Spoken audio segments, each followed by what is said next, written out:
Hey guys, welcome back to my channel. So it's the second part of our financial modeling playlist. So last video में हमने ये income statement बनाई थी by using these inputs. अभी हम इस video में बैलेंस शीट और पीपी स्केड्यूल बनाएंगे. PP schedule for supporting the balance sheet. अभी एक बार हम इन इनपुट्स को ध्यान से देखते हैं. हमने लास्ट टाइम ये इनकम स्टेटमेंट वाले इनपुट्स यूज़ कर लिए थे. इसके बाद we have depreciation. So depreciation we are going to use in our PP schedule. उससे पहले आई विल टेल यू कि हमने ये डेप्रिसिएशन को इनकम स्टेटमेंट में क्यों नहीं डाला. As you can see and most of you will have the question कि हमने डेप्रिसिएशन को इनकम स्टेटमेंट में क्यों नहीं डाला. तो उसका रीज़न ये है कि जब मैं आपको दिखाऊंगा कि मैंने इनको कैसे सोर्स किया और कहाँ से सोर्स किया, वहाँ पर कॉस्ट और ऑपरेटिंग एक्सपेंसेस में ऑलरेडी हम इस डेप्रिसिएशन को इंक्लूड कर चुके हैं. सो इसलिए हमने इसको वापस इसमें नहीं डाला. बट अगर हमें यहाँ पे एबिडा कैलकुलेट करना है तो हमें डेप्रिसिएशन वापस ऐड बैक करना होगा. सो लाइक जिनको अकाउंटिंग की नॉलेज है दे नो कि अगर हम एक्सपेंसेस में डेप्रिसिएशन ऐड कर देते हैं और ग्रॉस प्रॉफिट में से डेप्रिसिएशन को माइनस कर देते हैं तो भी डायरेक्टली एबिट पे जाते हैं विदाउट गेटिंग इनटू एबिडा. तो अगर हमारा पहला मैट्रिक अगर एबिडा होता तो हम उसमें डेप्रिसिएशन माइनस करते और हमें एबिट मिलता. बट हम अपने ऑपरेटिंग एक्सपेंसेस और कॉस्ट में डेप्रिसिएशन को इंक्लूड कर चुके हैं तो इसलिए वी डायरेक्टली गेट एबिट. सो हम डेप्रिसिएशन को यूज़ करेंगे कैलकुलेट करने के लिए अपना पीपी फॉर फ्यूचर. तो चलिए हम बैलेंस शीट के लाइन आइटम्स देख लेते हैं. सो मैंने क्या किया था वाइल ड्राइंग दीज इनपुट्स. मैंने सारे लाइन आइटम्स जो मेजर हैं जिनको हमें अलग अलग तरीके से फोकस करना है ताकि लाइक आप कुछ सीख पाएँ इस वीडियो से, सिर्फ उन्हीं को लिया. बाकी सबको मैंने अदर्स में क्लब कर दिया. लाइक हम कैश एंड कैश इक्विवेलेंट्स को फोकस करेंगे by using cash flow statement.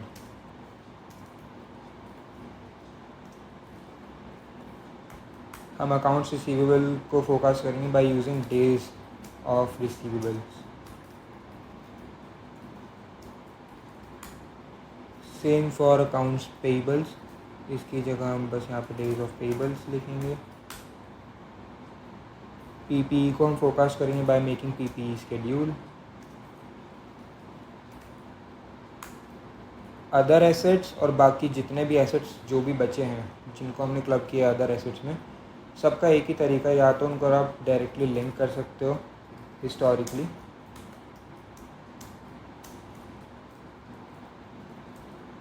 और on the basis of percentage of revenue. हम डेप्रिसिएशन को as a percentage of revenue focus करने वाले हैं इस वीडियो में. तो जैसे हम डेप्रिसिएशन को करेंगे आप इसको भी कर सकते हो, बट इस वीडियो के लिए हम डायरेक्टली लिंक करेंगे हिस्टोरिकल से इसको. मोस्ट ऑफ द इंडस्ट्रीज़ में भी हम डायरेक्टली लिंक ही करते हैं हिस्टोरिकल से अदर एसेट से अदर लाइबिलिटीज़ को, तो इसलिए हम वो करेंगे.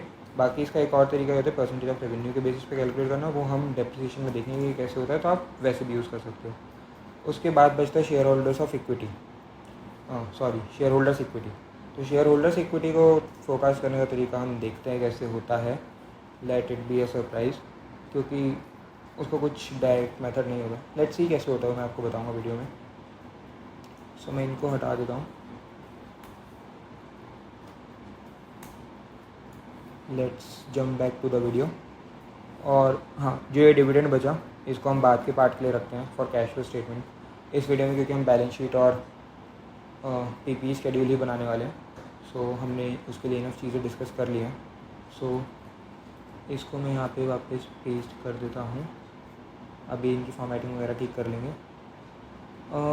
विड्थ भी मेरे को यही वाली चाहिए, so I will do control alt V W for column width. आप देखेंगे यहाँ डब्ल्यू के नीचे है, सो इंटर.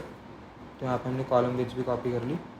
इनको भी मैं डायरेक्टली लिंक कर देता हूँ हिस्टोरिकल के साथ. Control alt V F. So यहाँ पे हमने इनको भी लिंक कर दिया. सो इसका नाम हम रख देते हैं बैलेंस शीट और इस कॉलम को कर देते हैं Alt H O W 0.5 column width. Okay. So firstly हमारे आएंगे टोटल एसेट्स.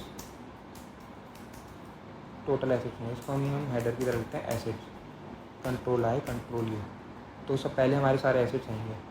सो सबसे पहले आएगा हमारा अकाउंट्स रिसीवेबल, नहीं सबसे पहले हम लेते हैं cash and cash equivalents. What I will do is मैं इसको यहाँ से डायरेक्टली कॉपी पेस्ट कर देता हूँ। सो ये हमारे सारे एसेट्स आ गए। इनको हम एक इंडेंट कर देते हैं, Alt+H6, और इनको कर देते हैं हम लिंक।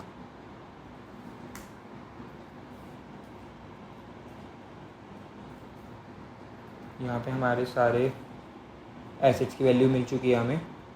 इनकी फॉर्मेटिंग हम एक इसकी लेते हैं, $Alt+V तो यहाँ हमने फॉर्मेटिंग भी इनकी कर दिया। Now let's calculate the total assets, Alt+H5, और यहाँ हम एक बॉर्डर लगाते हैं Alt+BP। It will be the sum of all the assets. तो सम करने के लिए मैंने डायरेक्टली Alt और =2 को प्रेस किया, तो यहाँ पे ये सम हो गया, और इसको हम आगे पेस्ट कर देते हैं। Now we have our equity and liabilities, control I control U. हम फॉर्मेटिंग यहीं से ले लेते हैं इनकी इंडेंटेशन वगैरह। So our next will be share holders equity, accounts payable and other liabilities. फिर लैंड में हमारा आ जाता है टोटल इक्विटी एंड लायबिलिटीज़। यहाँ पे लगाते हैं अगेन Alt+BP। इनको भी हम डायरेक्टली लिंक कर लेते हैं।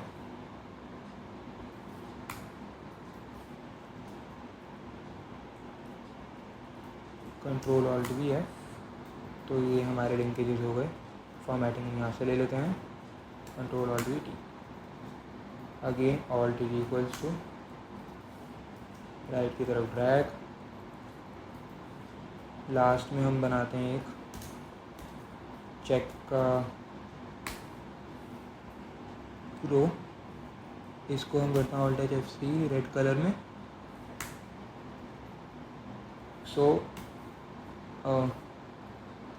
हमारा मॉडल तभी सही है जब हमारी इक्विटी एंड लायबिलिटीज़ और टोटल एसेट्स का जो टोटल है वो सेम है।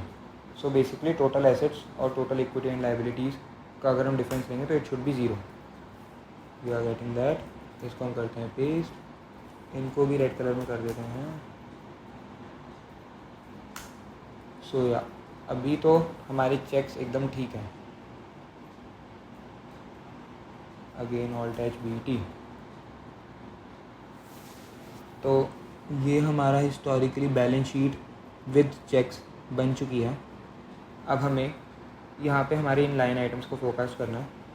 कैश को अभी मैं यहाँ पे येलो हाईलाइट कर देता हूँ, Alt+HH। इसको हम बाद में कैश एंड कैश इक्विवेलेंट्स के साथ लिंक करेंगे, जो कि हमारा कैश फ्लो स्टेटमेंट में होगा, क्योंकि हम यहाँ पे कैश को डायरेक्टली फोकस नहीं कर सकते।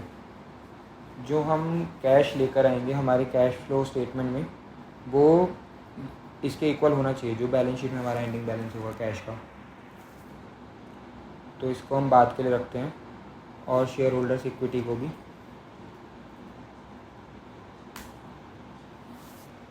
सो मॉडलिंग को अभी के लिए भूल जाते हैं। हम कर क्या रहे हैं बेसिकली, बैलेंस शीट फोरकास्ट जब हम कर रहे हैं तो हम सारी लाइन आइटम्स को फोकस करेंगे, बट जो हमारी बैलेंस शीट का बैलेंस क्रिएट करेगा वो हमारी ये दोनों लाइन आइटम्स है, कैश एंड कैश इक्विवेलेंट्स और शेयर होल्डर्स इक्विटी। सारी चीज़ें अपने हिसाब से मूव करेंगी, but these two things are which are depending on all the other things.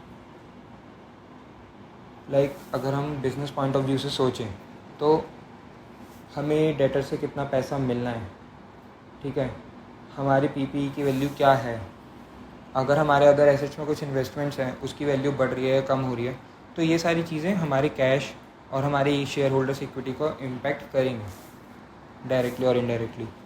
Like हमने कोई सेल की और उसका हमें कैश रिसीव नहीं हुआ, वो अकाउंट रिसीवेबल में कन्वर्ट हो गया, तो हमारा वो कैश इम्पैक्ट हो रहा है ना कि लाइक हमारी 1 लाख की सेल थी एंड 60% इज़ क्रेडिट सेल, सो 60% हमें रिसीवेबल मिलना है, 40% ही हमें कैश मिला है। सो बैलेंस शीट की ये लाइन आइटम्स हमारे कैश और शेयर होल्डर्स इक्विटी को इम्पैक्ट करती है, तो इसलिए इनको हम लास्ट के लिए रखते हैं। बाकी चीज़ें हम इस वीडियो में ही फोकस करेंगे। सो बैलेंस शीट को फोकस करने के लिए we need some ratios. Again वो रेशियोज़ क्या होने वाले हैं we already have discussed. Accounts receivables को फोकस करने के लिए हमें डेज ऑफ रिसीवेबल्स चाहिए, वो क्या होता है वो हम आगे देखेंगे, डोंट वरी अबाउट दैट। ठीक है, पीपीई के लिए हम एक अलग स्केड्यूल ही बनाएंगे, उसको हम इधर बनाएंगे पीपीई स्केड्यूल। उसके बाद अदर एसेट्स का भी हैव ऑलरेडी डिस्कस्ड कि हम इसको डायरेक्टली लिंक करने वाले हैं हिस्टोरिकल्स के साथ।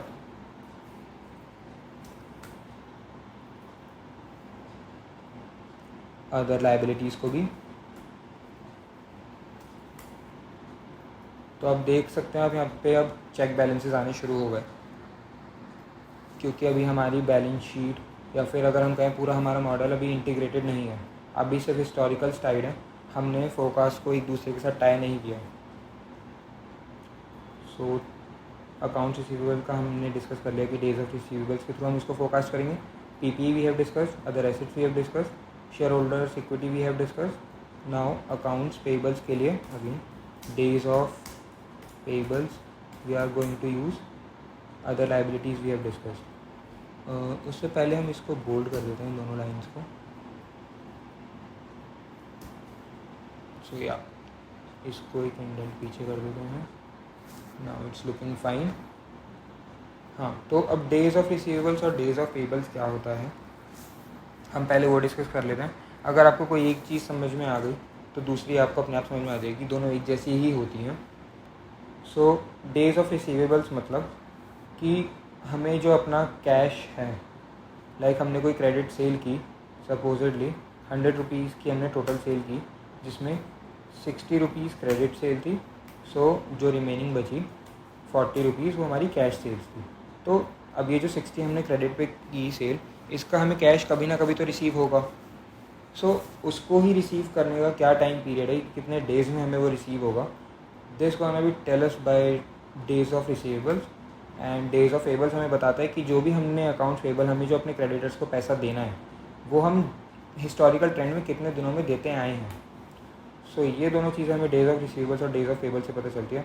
हम हिस्टोरिकली इनको कैलकुलेट करेंगे और फिर जो हमारा हिस्टोरिकल ट्रेंड आएगा उसी के बेसिस पे हम इसको फोरकास्ट करेंगे। So I hope you understand that. So days of receivables कैसे कैलकुलेट करते हैं, उसका फॉर्मूला होता है। सो हम बेसिकली यहाँ पे डेज़ कैलकुलेट कर रहे हैं, है ना। तो पूरे साल में अगर 365 डेज़ हैं और हमने पूरे साल में अगर 22 की बात करें और हमने 1,91,000 की अगर सेल की है, इसको हम ब्रैकेट में ले लेते हैं,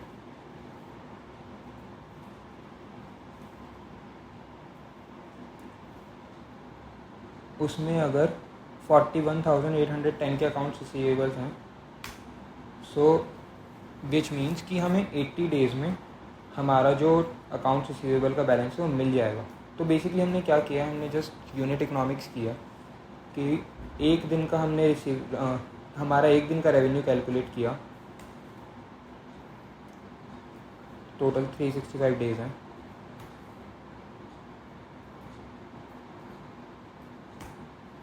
तो एक दिन में हमारा रेवेन्यू 525 रुपये का है ना।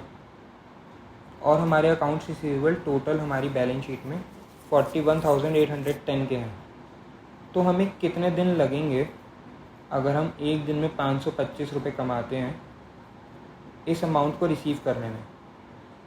सो वो कैलकुलेट करने के लिए इसको अगर हम डिवाइड कर दें इसके साथ, तो अगेन हमें हमारे डेज ऑफ रिसीवेबल्स मिल जाएंगे। इसकी हम फॉर्मेटिंग कर देते हैं। फॉर्मेटिंग के लिए हम यहाँ से फॉर्मेट लेते हैं Ctrl+Alt+V और इस पर बॉर्डर आ जाएगा तो उसको हटाने के लिए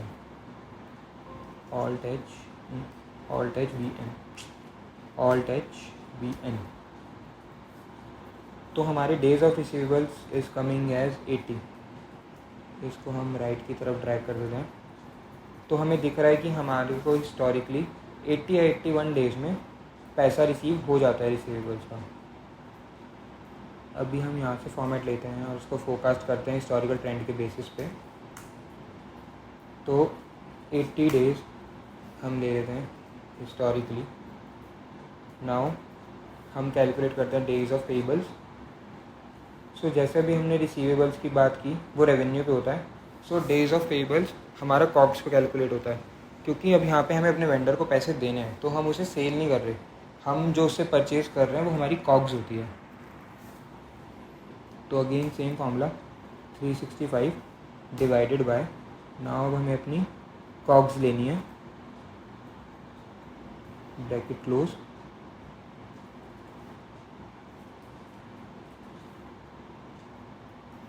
यहाँ पे bracket close into accounts payables. तो it is coming as around 26 days. इसको भी राइट की तरफ ड्रैग करते हैं। सो यहाँ हमारा एवरेज है 26 डेज, तो हम वही ले लेते हैं हिस्टोरिकली, सॉरी फोरकास्ट के लिए 26 डेज। अब हमें इन्हें फोरकास्ट करना है। सो अकाउंट्स रिसीवेबल फोरकास्ट करने के लिए हमें क्या करना है, अगेन यूनिट इकोनॉमिक्स। अगर हमने पूरे साल में इतना रेवेन्यू अर्न किया है, इसको हम डिवाइड करते हैं 365 के साथ एक दिन का रेवेन्यू निकालने के लिए, और मल्टीप्लाई कर दें उसको 80 के साथ, तो हमें पता चल जाएगा कि हाँ हमारा 80 दिन का जो रेवेन्यू है वो अभी हमारा रिसीवेबल है, वो हमें मिला नहीं है। तो वो है इट्स अराउंड 56,000। इसको हम राइट की तरफ फॉर्मूला पेस्ट कर देते हैं। सो ऐसे हमारे अकाउंट्स रिसीवेबल फोरकास्ट हो गए। अब फोरकास्ट करते हैं हम अपने अकाउंट्स पेबल्स को। अगेन से हम अपना कॉग्स लेंगे और उसको डिवाइड करेंगे 365 के साथ, ब्रैकेट ओपन, इनटू हमारे डेज ऑफ पेबल्स। सो हमारा अकाउंट्स पेबल और अकाउंट्स रिसीवेबल फोरकास्ट हो चुका है। यहाँ पे भी हम इसको कंट्रोल भी ऑल्ट HBT, हमने यहाँ पे रेशियोज़ कैलकुलेट कर लिए और अकाउंट्स रिसीवेबल्स और अकाउंट्स पेबल्स को भी फोरकास्ट कर लिया। अब हम यहाँ से फॉर्मेटिंग ले लेते हैं इनकी, कंट्रोल ऑल्ट VT। अब इसकी फॉर्मेटिंग हम इन दोनों में पेस्ट कर देते हैं और इनको हमने डायरेक्टली लिंक किया है तो हम इसकी फॉर्मेटिंग ले लेते हैं, क्योंकि हमने अदर इनकम और एक्सपेंसेस को भी डायरेक्टली लिंक किया था। यहाँ पे अगेन F4 वर्क नहीं किया तो अगेन कंट्रोल ऑल्ट VT। तो अभी आपको दिख रहा है हमारे चेक बैलेंसेस आ रहे हैं। सो मेन वही होता है कि आपका मॉडल इंटीग्रेटेड प्रॉपर्ली तभी है जब ये चेक ज़ीरो हो जाएंगे, और जब हम ये मॉडल कंप्लीट कर लेंगे मैं आपको दिखाऊंगा कि हमारे चेक ज़ीरो हो चुके होंगे तब तक। अभी के लिए हम आगे चलते हैं और फोरकास्ट करते हैं अपना PPE schedule.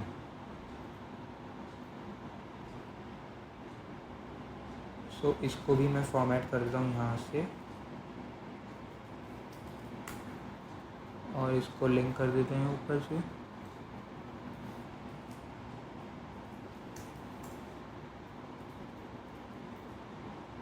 So we are done.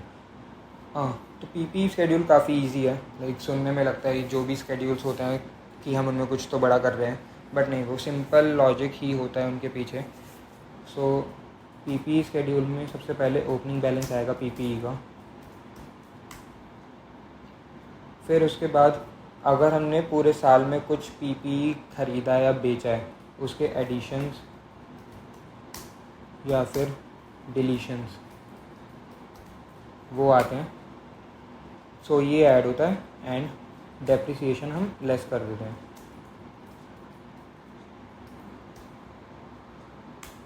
उसके बाद आता है हमारा क्लोजिंग बैलेंस पीपीई का।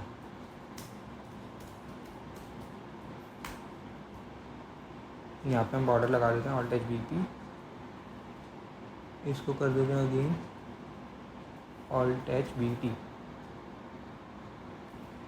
अभी हमें हिस्टोरिकल्स पीपी से कोई मतलब नहीं है, इसलिए इनको मैं ग्रे शेड कर रहा हूँ।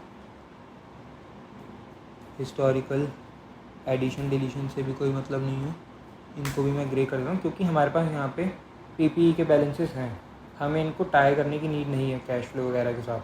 टाई करने का क्या मतलब है वो मैं आपको आगे समझाऊंगा जब हम कैश फ्लो स्टेटमेंट बनाएंगे। हमें सिर्फ पीपीई का फोकस चाहिए। डेप्रिसिएशन, यहाँ पे हम एक लाइन इंसर्ट करते हैं ऑल्ट एच आई आर। हम जैसे डेप्रिसिएशन को फोकस कर रहे हैं, वैसे ही आप चाहें तो एडिशंस डिलीशंस को भी फोकस कर सकते हैं। अभी के लिए हम यहाँ लेते हैं as a percentage of revenue, control I alt H 6। हमने ये डिस्कस किया था कि हम डेप्रिसिएशन को as a percentage of revenue focus करने वाले हैं। इसका हमें हिस्टोरिकल नंबर चाहिए होगा ताकि हम ट्रेंड देखकर डेप्रिसिएशन फोकस कर पाएँ। अब हम डेप्रिसिएशन को लिंक करते हैं अपने इनपुट शीट के साथ। ये रहा हमारा डेप्रिसिएशन, इसको राइट में करते हैं पेस्ट, फॉर्मेटिंग ऊपर से ले लेते हैं, पूरी ले लेते हैं वीटी। अब हम कैलकुलेट करते हैं कि हिस्टोरिकली डेप्रिसिएशन कितना परसेंटेज था रेवेन्यू का। Alt H N percentage 2.4, 2.23, 2.07। तो हमें यहाँ पे दिख रहा है कि डिक्लाइनिंग ट्रेंड में और अराउंड 2% है। तो हम आगे के लिए इसको 2% ले लेते हैं। यहाँ से फॉर्मेट कॉपी कर लेता हूँ और उसका कलर कर देता हूँ ब्लू। तो अभी हम यहाँ 2% लेते हैं, इसको यहाँ पे कर देते हैं पेस्ट। अब डेप्रिसिएशन को करते हैं वापस calculate. So it's 2% of revenue, it's 5155। इसको करते हैं राइट में paste, 5516। So now let's move to the PPE schedule. अब हमारा सबसे पहले ओपनिंग बैलेंस। सो बेसिक अगर हम अकाउंट्स की बात करें तो हमारा इंडिया में अकाउंटिंग पीरियड होता है 1 अप्रैल टू 31 मार्च, राइट। तो सपोजिटली ये 2024 है और ये 2025 है। सो 2024 का जो पीरियड ख़त्म होगा वो 31 मार्च को ख़त्म होगा, 31 मार्च 2024 को। तो जो 31 मार्च 2024 को पीपीई का बैलेंस है, सपोज 2000 है, उसके बाद जब हमारा नया फिस्कल ईयर स्टार्ट होगा विच इज़ 2025, वो 1 अप्रैल से स्टार्ट हो जाएगा। सो 31 मार्च को जो पीरियड क्लोज़ हुआ उसके बाद 1 अप्रैल को जो नया पीरियड स्टार्ट हुआ, तो इसमें जो 2024 का क्लोजिंग बैलेंस होगा पीपीई का वो कैरी फॉरवर्ड हो जाएगा 2025 में, और 2025 का ओपनिंग बैलेंस हो जाएगा, क्योंकि एक दिन का ही डिफरेंस है तो उसमें पीपीई में ऐसे कुछ होगा नहीं। सो उसी लॉजिक से जो हमारा पीपीई का 2025 का ओपनिंग बैलेंस है वो 2024 का क्लोजिंग बैलेंस होगा। तो हम इसको यहाँ डायरेक्टली लिंक कर देते हैं, और जो हमारा क्लोजिंग बैलेंस होगा that will be sum of opening balance additions minus depreciation. इसको कर देते हैं हम आगे की तरफ। अभी ये ठीक है, और अगेन सेम लॉजिक 2026 का जो ओपनिंग बैलेंस है वो 2025 का क्लोजिंग बैलेंस होगा, तो हम इसको यहाँ से डायरेक्टली लिंक कर देते हैं। नेक्स्ट थिंग इज़ एडिशंस और डिलीशन। अभी हम यहाँ पीपीई का ट्रेंड देखते हैं। सो हमें यहाँ पे कुछ इतना ज़्यादा फ़र्क नहीं लग रहा इनके बैलेंसेस में, अराउंड 500 और 300 का डिफरेंस है। सो विच मीन्स जो भी हमने साल में एडिशंस और डिलीशंस किए that are more or less equal to our depreciation, अगर हम हिस्टोरिकल ट्रेंड से कंपेयर करें, क्योंकि तभी अगर हम कुछ ऐड कर रहे हैं और सब्ट्रैक्ट कर रहे हैं, और बैलेंस ओपनिंग और क्लोजिंग का ऑलमोस्ट तभी सिमिलर आ सकता है। सो इसलिए हम यहाँ पर ये कंसीडर करते हैं कि ट्रेंड थोड़ा सा डिक्लाइनिंग है, बहुत ज़्यादा नहीं है बट थोड़ा सा डिक्लाइनिंग है। उस ट्रेंड को कंसीडर करते हुए हम यहाँ पे अपना एडिशंस लेते हैं 5000 के,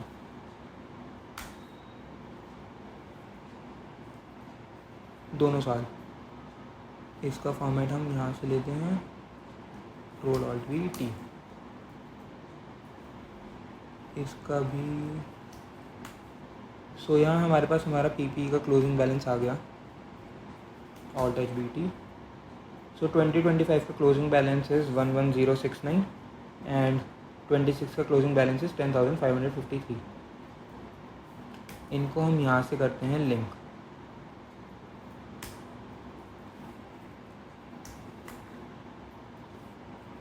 Ctrl+Alt+V तो हमें यहाँ पर accounts receivables, PPE, other assets, accounts payables और अदर लाइबिलिटीज़ इनको फोकस कर लिया है इस वीडियो में। So I hope you like this video. अगर आपको कोई डाउट है या फिर अगर आप कुछ चाहते हैं कि मैं इसमें कुछ और लेकर आऊँ फाइनेंस में, या फिर इसी मॉडल में कुछ एडिशंस चाहते हैं, तो please let me know that in the comment section. I hope you like this video. Thanks for watching.